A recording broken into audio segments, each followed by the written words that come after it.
Hello friends, back with me again Joseph, your host, and welcome back to our channel where we hear interesting stories of our saints.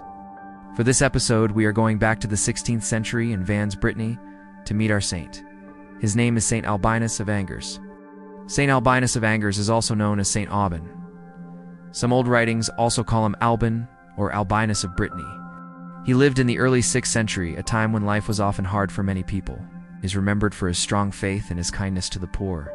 He was a prominent Gallo-Roman abbot and bishop, known for his fierce advocacy for the poor and his rigorous ecclesiastical reforms. Albinus was born around the year 470. His family was noble, but not much more is known about them.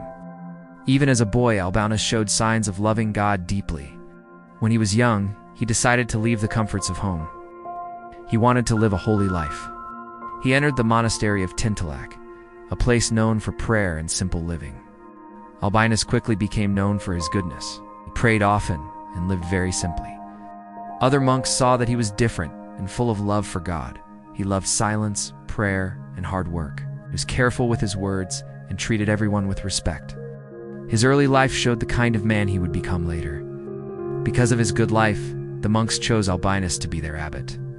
At age 35, he was elected abbot, a role he held for 25 years. As abbot, he led the monastery with kindness and strong faith, taught the monks to pray more and live simply. He was not strict just for the sake of being strict. He wanted the monks to be close to God. He showed them by his own example how to live well. Albinus worked hard to care for the sick and the poor, even while living at the monastery. His leadership was not harsh. He led with mercy and patience.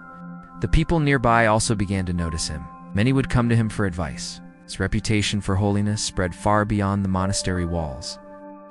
The people of Angers wanted Albinus to be their bishop. Even though he felt unworthy, he accepted because he believed it was God's will. He became Bishop of Angers around the year 529. As Bishop, Albinus worked hard to stop bad practices, spoke out against marriages between close family members, which were common at the time. He participated in the Third Council of Orleans in 538, after King Chilbert granted permission for this council to take place. Albinus sought advice from Saint Caesarius of Arles after seeing laxity in other bishops. He also defended the poor and fought to protect widows and orphans. Tradition states that he helped all in distress, using diocesan funds to free hostages from pirates. Another tradition states that he clashed with King Chilbert, who had imprisoned a woman called Ethery from Douai near Angers. Unable to secure her release, Albinus visited her in prison, and the soldier who tried to resist him fell dead at his feet.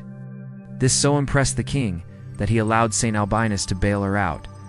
Another legend relates that Saint Albinus once prayed far into the night for some men imprisoned in the Tower of Angers. Suddenly a great stone collapsed from the wall, allowing their escape. He is also credited with raising a boy named Alibald from the dead. Due to his frequent visits and efforts to pay off the debts of those jailed, Saint Albinus is the patron saint of prisoners and the poor. Besides that, he also helped build churches and worked to make the city a better place. His care for both the body and soul of the people made him a beloved leader. Saint Albinus died in 550 and was buried in the Church of St. Pierre at Angers. In 556, a church was dedicated to him, and his body was buried in its crypt. Near this church, an abbey arose, called Saint Aubin. Saint Gregory of Tours remarks on the cult of Saint Albinus, which later became diffused in Germany, England, and Poland, making Saint Albinus a popular saint during the Middle Ages. Saint Venantius Fortunatus, a near contemporary, wrote a life of this saint. Churches were dedicated to him right across the continent, as far as Poland, and he was sometimes seen as the patron saint for protection from pirate attack. This may have been based on the tradition that he bought back parishioners who had been taken captive by pirates sailing up the Loire River. Later, the tradition was reinforced by a miracle recorded in the 10th century, when the walled town of Guérande, near the mouth of the Loire, prayed to Saint Albinus for help and found their attackers miraculously defeated. In the Middle Ages, Nicolas Belfort notably wrote describing miracles performed at the tomb of Saint Aubin after the year 1000. Abbot Belfort was a regular canon in the monastery of Saint John the Baptist by the city of Soissons. Thus his fame increased, and many coastal villages chose Aubin as their patron saint. Presumably, this is the reason why Saint Albin in Jersey bears his name, preserving the name of an ancient chapel that has long since disappeared. Saint Albin is venerated there in the Anglican Church of Saint Albin on the hill, and his feast day is celebrated on March 1st. Saint Albinus, or Bean, left a blueprint for leadership that remains strikingly modern. Here are the key lessons that we can learn from his life. Number 1. Courage against power. He famously confronted the ruling nobility regarding their incestuous marriages or unions within forbidden degrees of kinship. He teaches that moral integrity should never be sacrificed for political favor or social comfort. Number 2. Advocacy for the marginalized. Albinus spent much of his wealth and influence ransoming captives and visiting prisoners. His life serves as a lesson in active compassion, reminding us that true leadership is measured by how one treats those who can offer nothing in return. Number 3. The power of persistence. During the Third Council of Orleans, he faced significant opposition from other bishops who preferred a quieter life. He stayed the course, proving that meaningful reform often requires standing alone until others find their courage. Number 4. Balance of work and spirit. Despite his heavy administrative duties as a bishop, he maintained the disciplined prayer life of a monk. He illustrates that personal grounding is the only way to sustain a demanding public life. Number 5. Resourcefulness in crisis. When he couldn't legally free prisoners, use his influence to pay their debts, or provide for their families, he teaches us to look for practical solutions when faced with rigid systemic problems. Saint Albinus of Angers shows us that one person can make a difference when they trust God and care for others.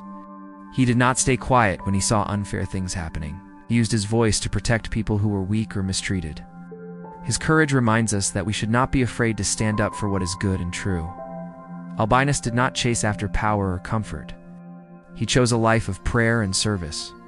Even when he became a bishop, he did not change. He still cared deeply for the poor, the sick, and those in prison. His example shows that no matter where we are in life, we are called to love others and defend what is right. His story also teaches us that faith is not just about what we believe, but also about what we do. Albinus acted on his faith. He fed the hungry, spoke out against wrong, and helped those no one else wanted to help. Faith without action is empty. His life calls us to live out our faith in real ways. Sometimes it is easier to stay silent when we see wrong things happen. Saint Albinus shows us that we must speak and act even when it is hard. His courage, love, and simple trust in God give us a path to follow. Now, friends, let's end our session with a simple prayer inspired by his life. Saint Albin, you who stood with courage against the powerful and offered mercy to the prisoner, help me to live with a brave heart and an open hand. When I encounter injustice, grant me your firmness of spirit. When I see those in need, grant me your active compassion. May I find the strength to speak the truth, even when it is difficult, and the grace to serve others without seeking reward. Guide me to be a source of hope for the marginalized and a light for those who feel forgotten. Amen. Thank you everyone for watching. I hope his story can inspire you. If you enjoyed this video, please like, share, and subscribe to our channel for more saint stories.